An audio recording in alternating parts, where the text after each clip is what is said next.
And jury selection begins today in the murder trial against Alex Murdaugh. The former South Carolina attorney is accused of killing his wife and also killing his son back in June of 2021.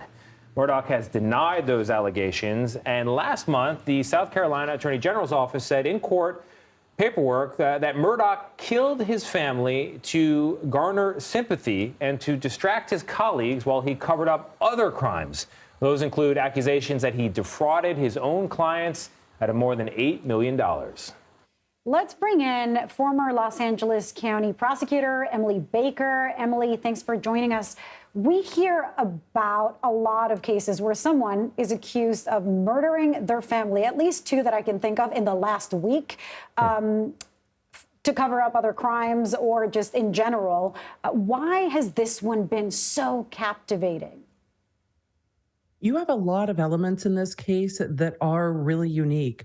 First, we have Alex Murdaugh, whose grandfather's portrait had to be taken out of the courtroom before jury selection starts because their family has a 100-year legacy in this area as the solicitor or the lead prosecutor in the Low Country in South Carolina. Then you have 100 other indictments, everything from stealing money from clients to Alex Murdaugh hiring someone to shoot him in an insurance suicide for hire scheme. And then, of course, the tragic death of his wife and son. This case has a lot of tentacles, and I think that's why it's so captivating. You know, I would imagine it would be complicated to seat or impanel a jury in a case where there's been not only local fame that preceded the allegations, but then national attention for many, many months that followed their public release. What are prosecutors and the court to do to deal with all that celebrity?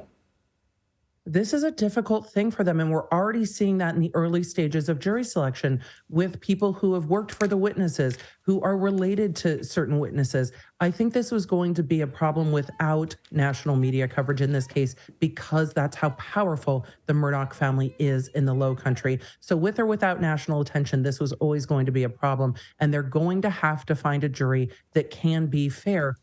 Because if he's convicted, you want to make sure that that's not overturned because a juror had an agenda. You know, with your experience as a prosecutor, I'm just wondering, he's been accused of dozens of financial crimes. There's been, of course, the attempted suicide. There's the insurance fraud. There's the housekeeper who also died in the house where his son and his wife were killed. What do you foresee as the strongest defense his team can bring? He's going to bring an alibi defense saying that all the financial crimes around him don't matter, that he was somewhere else at the time, that there's no reason that he would kill his wife and son, and really hammer on that the prosecution can't prove it.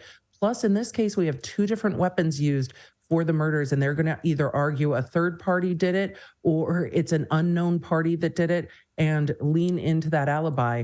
But we suspect that the prosecution has some Snapchat videos that might indicate the alibi defense is not as airtight as the defense would like it to be. Oh, boy. All right. Social Los media. Angeles. Yeah, social media gets you every time. Every time. There we go. Every time. Los Angeles County prosecutor, former, I should say, Emily Baker, bring your expertise to us. Thank you very much. Thank you.